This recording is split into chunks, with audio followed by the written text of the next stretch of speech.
मंच के नीचे और मंच के ऊपर अगर महिलाओं की संख्या बराबर नहीं है तो आपका समाज कभी समृद्ध नहीं बनेगा। मैं मोकामा टाउन से आती हूँ, बाबा चौहान के वंश की बेटी हूँ।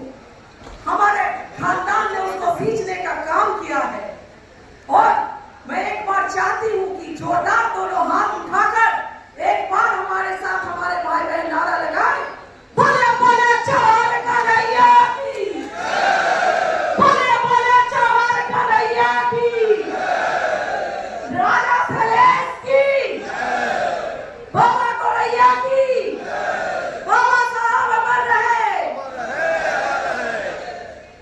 हम दुसाध समाज से आते हैं, भले ही हम आर्थिक, सामाजिक और राजनीतिक दृष्टि से पिछड़े हो, लेकिन गांव ग्राम में देखिए और जाकर देखिए, हमारे पूर्वजों की स्थिति को देखिए। न मकान है, न दुकान है, न खेत है, न खलिहान है, हम छुच्छे पासवान हैं, अतैयो पहलवान। और हमारे समाज से एक सुरमाओं ने जन्म लिया है पूरे भारत में। बाबा गौरैया का नाम आता है, उन्होंने राजस्थान में रानी पद्मावती का इज्जत बचाया था। और जब भारत में डोलियां लूटी जा रही थी तो यही पासवान समाज का बेटा लाठी लेकर आगे खड़ा होता था, तब किसी राजा महाराजा की बेटी की डोली उठती थी, नहीं तो डोलियां लूट दी जाती। पासवान का मतलब ही रक्षक होता है, चाहे वो किसी का राज रहे। पासवान हमेशा समाज और देश के लिए कार्य करता रहा है। अगर आप गौरैया बाबा की बात करेंगे तो कटेगा सर, आगे बढ़ेंगे बढ़ेंगे, कभी ना रुकेंगे। कटेगा सर तो धड़ से लड़ेंगे, अब मरेंगे तो दुश्मन को लेके मरेंगे। वो पासवान है। और सूरमा किसको कहते हैं ये भी आप सुन लीजिए। सूरमा नहीं विचलित होते हैं, क्षण भर भी धीरज खोने को, कष्टों को गले लगाते हैं, कांटों में राह बनाते हैं। अब चैन कहां उनकी आंखों में, अपने धुन के मन वाले हैं। गति की तृष्णा और बढ़ी, जब पग पग पर छाले हैं। मांगेगा वो भीख नहीं, जो चाहेगा वो ले लेगा।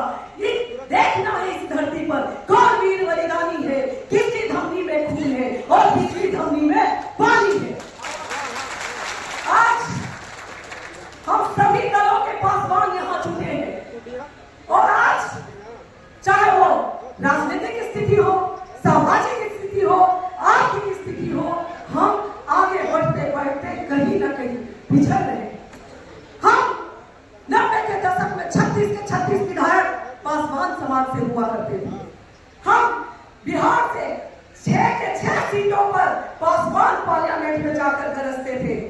आप पासवान समाज से आते हैं, पॉलिटिकल डोमिनेटेड कास्ट कहा जाता है इस समाज को। आपकी जनसंख्या भी भारी है, दूसरे स्थान पर है, फिर ये पिछड़ापन कैसे आया यह आज आपको सोचना पड़ेगा। अगर आप नहीं सोचे तो और भी पिछड़ते चले जाइएगा। अभी बात हो रही थी, माला जी ने कहा नारी शक्ति वंदन अधिनियम के तहत 33% आरक्षण मिला महिलाओं को। अभी की जो व्यवस्था है उसमें जनरल कैटेगरीज में जो महिलाएं आएंगी उनको जनरल कैटेगरी से आरक्षण मिलेगा। बैकवर्ड कैटेगरी के जो महिलाएं आएंगी उनको बैकवर्ड कैटेगरी से मिलेगा आरक्षण। और जो शेड्यूल कास्ट का आरक्षित सीट है उस पर अनुसूचित जाति की महिलाएं भी 33% के आरक्षण में जाएंगी। लेकिन मैं आपको ये कहना चाहती हूँ कि आप सभी दल से जुड़े हैं यहाँ पर। पासवान समाज का एकता का क्या मतलब हुआ? क्या मतलब हुआ?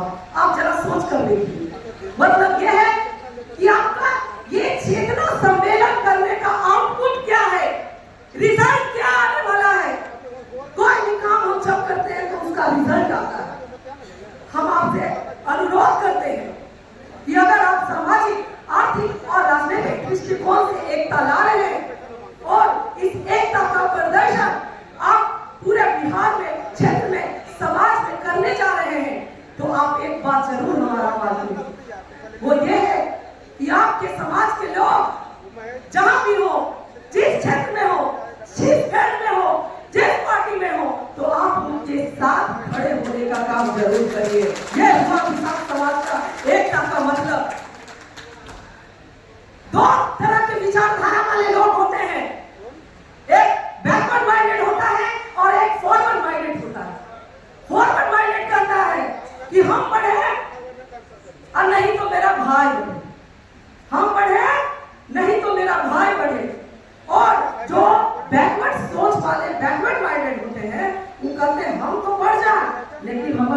नहीं बढ़े। इस सोच को आपको बदलना पड़ेगा। और जिस दिन आपने इस सोच को बदल लिया, यकीन मानिए आपसे आगे राजनीतिक दृष्टिकोण से कोई आगे नहीं होगा।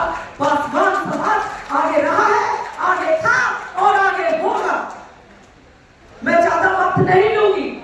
हमारे बड़े भाई ने कहा है कि वक्त की कमी है, वक्ताओं की सूची अधिक है, तो मैं चंद शब्दों के साथ अपनी वाणी को विराम देती हूँ।